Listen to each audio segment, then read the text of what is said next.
Claire, and it's my pleasure to welcome you back to DORA Talks, the limited podcast series from Thomas Murray, in which experts from around the worlds of banking, funds, risk management and cybersecurity explore the EU's Digital Operational Resilience Act. Your host, as ever, is Shreeji Doshi, who's currently working with our cyber advisory team as its Director of Governance, Risk and Compliance. In this episode, Shreeji is in conversation with Steve Merry and Andy Clark from our funds advisory team on all things pension funds. Steve and Andy discuss what DORA means for pension funds at different stages of the compliance process and whether DORA makes any allowances for issues of proportionality.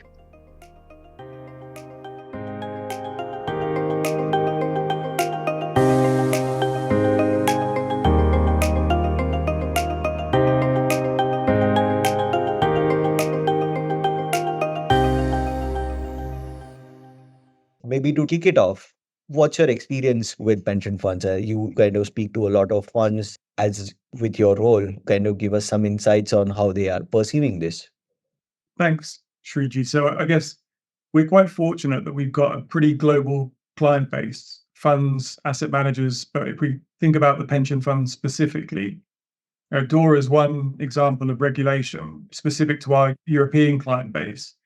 But the idea of operational resiliency is pretty global. If you think about our clients in Australia, there's CPS 230, which is fairly onerous for them. In the UK, obviously, DORA is not necessarily applicable directly to our UK funds, but the pensions regulator in the UK is pushing trustees towards being more robust, I guess, in their understanding of cyber risks that their scheme is potentially subject to. There's obviously been some fairly public breaches recently. So I think DORA is one example, but operational resiliency is certainly something we're seeing. And I guess cyber risk more generally is something that trustees are increasingly having to become more comfortable with. From our perspective, DORA is one area, and within DORA, there's probably a very broad spectrum. We've had conversations with some of our larger clients who have got specific DORA working groups who are actively looking at this. But then at the other end of the spectrum, there are funds who are not necessarily, I think the right way to put it is probably fairly nascent in their DORA journey and might be looking for, insights from us on what immediate steps they could or should be taking, what the biggest problem that they should be thinking about as it relates to DORA. Maybe that's a question for you, Shreeji, that you might be able to help them consider, whether it's firstly more broadly on cyber risk, what trustees should be thinking about, but then specifically as it relates to the DORA regulation. So maybe we think about cyber risks firstly then. Yes, as in the goal of DORA is to kind of, bring in operational resilience, mostly from a digital technology adoption point of view. So the cyber risk is kind of covering that. So if the trustees are looking at more broadly cyber risk, they would inherently be in compliance with the DORA requirements. And it's a very interesting point that you bring on, as in my, limited experience, and it's completely personal opinion and hypothesized. In my understanding, I thought that the funds industry, especially the trustees, they would need to do a lot of catching up from being brought up to speed on cyber risk. There have been a lot of incident lately from an industry point of view, but their understanding of, what is it, why would it cost, does require some push at an industry level. And you are more closely working with them. Your thoughts on that?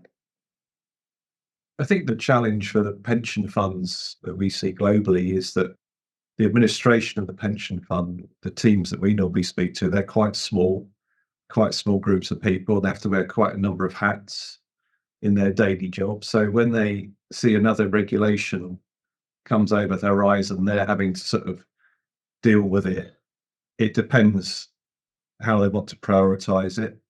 But the thing about DORA is it's actually a real live issue with, we know, the pension funds that have had cyber attacks in recent times. So it's a balance between, do I need to do something about this or can I put it on the back burner? And I think this is a topic that you can't really just kick down the road. You're going to have to think about it and do something about it, even though the team is limited generally for pension funds. They don't have large teams where they got plenty of time to sort of Yeah. think about these topics.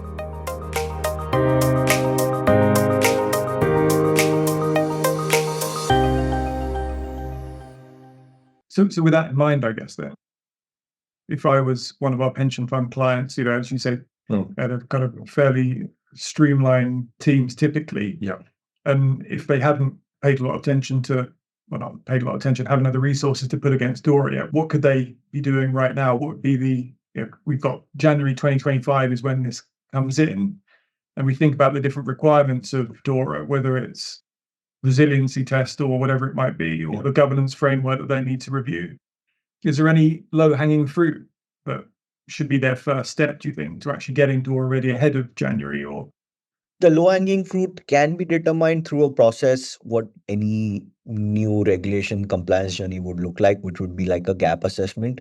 That's a first step. So if the organization or the fund has not yet done that, that is highly recommended. And in my experience, I could say that, there could be some already existing gaps because there are few requirements which are, in my view, not very well pushed by regulations for the funds industry. As in, for example, the threat-led penetration testing is something that was pushed actively within banking industry in Europe. And in my view, because of that, banking would be decently compliant to such a requirement. But funds not having a regulator pushing for such an exercise would need to plan for it if they have not actively done it as part of their proactive risk monitoring. So that could be one thing that every fund should watch out to and look into it. You mentioned about few incidents in the pension fund industries, with DORA that is coming in. They're being very prescriptive about how you classify an incident, what are the drivers for materiality of calling it a critical incident or a high incident. And then there are notification timelines that have been not yet drafted. It will come, but funds would need to kind of, meet those. So those elements would be required for funds to look at very actively. And we kind of touched upon it earlier, understanding of cyber risk at a trustee level. And DORA is quite prescriptive about what a management body would need to do, from a understanding of cyber risk, as in it's kind of pushing them to be accountable for cyber risk. So in a way, those are three things at a high level which I think most funds would need to kind of look into.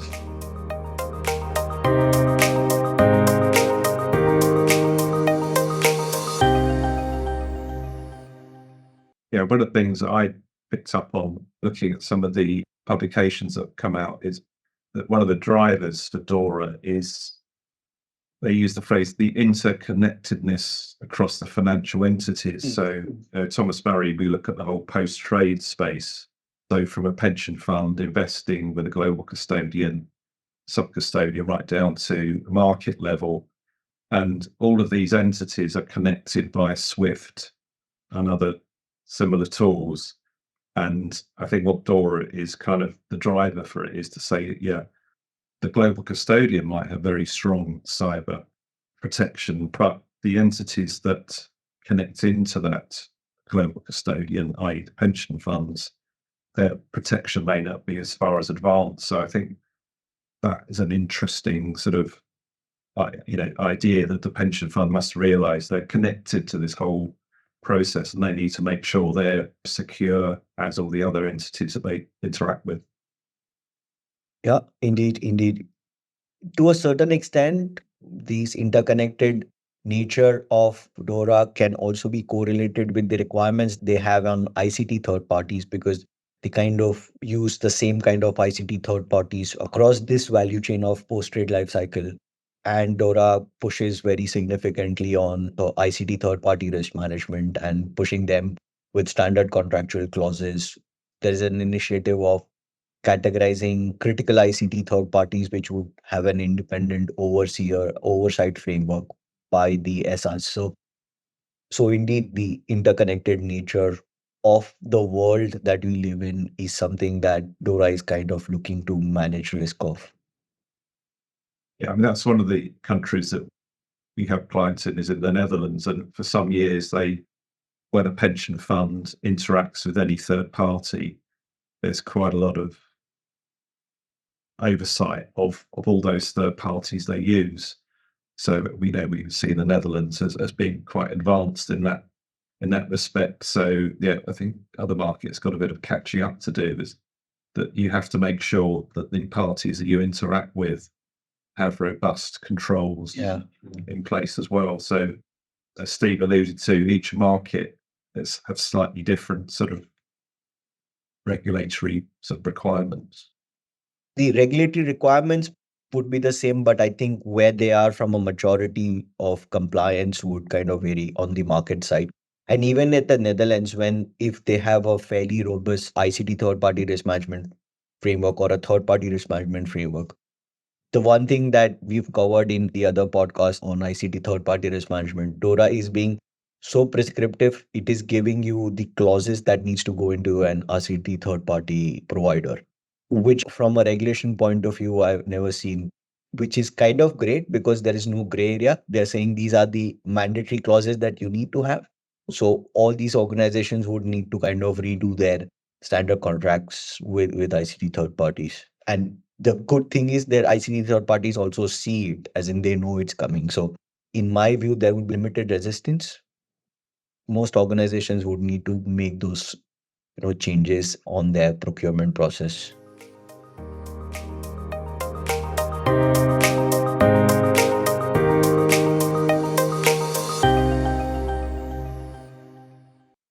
Shreeji, we talked a little bit about how some of the funds are kind of further along their DORA journey than others. What about, I guess, the size and scale of some of the organizations and the kind of principle of proportionality? Have you seen or heard anything on proportionality that'd be worth sharing? Interestingly, Pension Federacy has made a comment on proportionality that it is not adequately considered in the DORA regulation. I have a bit of slightly different take. I believe they've considered the proportionality to an extent. So, for example, the pension schemes that do not have members more than 15, they are excluded from the scope of DORA regulation. Additionally, the regulation allows from proportionality to be considered based on risk profile, but this would have to be the financial entity's own assessment and with substantial evidence that the risk profile is low. So they have covered it in a way, at least in my personal opinion. I think it probably comes back to Andy's point at the start about thinly resourced pension funds. I'm sure them being held to the same standards as kind of larger organizations, so that wouldn't sit well with any organization. So yeah, I think we're probably alike on that one. So we spoke earlier on about the low hanging fruit, Shreeji, and if there's some of our clients who haven't necessarily got that far along with their DORA journey, that the threat-led penetration testing might be relatively low hanging fruit for them to take as a first step. But what about the funds that are more developed? They've got their own DORA teams. Just from our perspective, what, if anything, might we do as an independent organization? What value might we add? Acutely aware that we've created a questionnaire where clients can go on and perform a self-assessment to see where they are as regards to DORA. We've done that, and that's available free. But for some clients who are actually well developed, that might not be a requirement. And what, if anything, might we be able to offer those clients who are actually quite far along their DORA journey? I think that's a great question. It's a low-hanging fruit because it gives proactive risk management.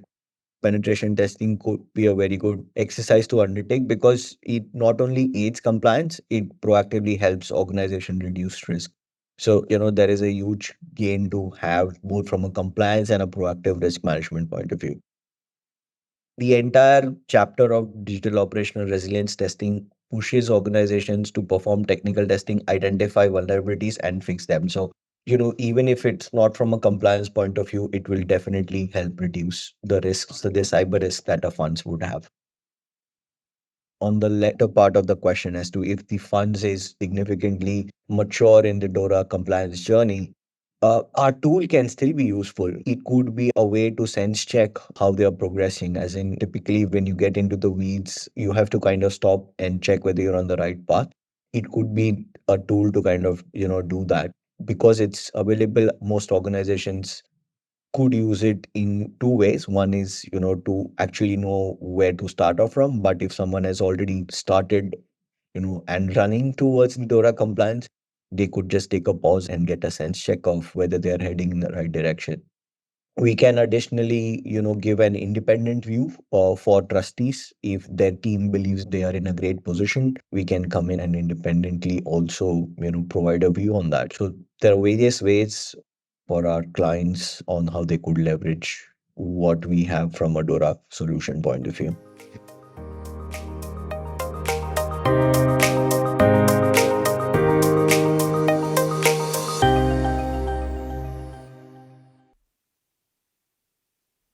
Thank you for listening. We hope you found that discussion of DORA from the funds angle interesting. If you have any comments, feedback or questions for Shreeji, Steve or Andy, we would love to hear from you. Just visit thomasmurray.com or email us, dora@thomasmurray.com. Details are in the show notes, along with how to access our monthly DORA Digest series, our free DORA Readiness Toolkit, and all our other DORA-related content. Coming up in the final episode, we give Shreeji a bit of a break. He gets to ask the questions for a change. In the hot seat will be Alistair Purdy, a senior analyst in our cyber advisory practice. See you there.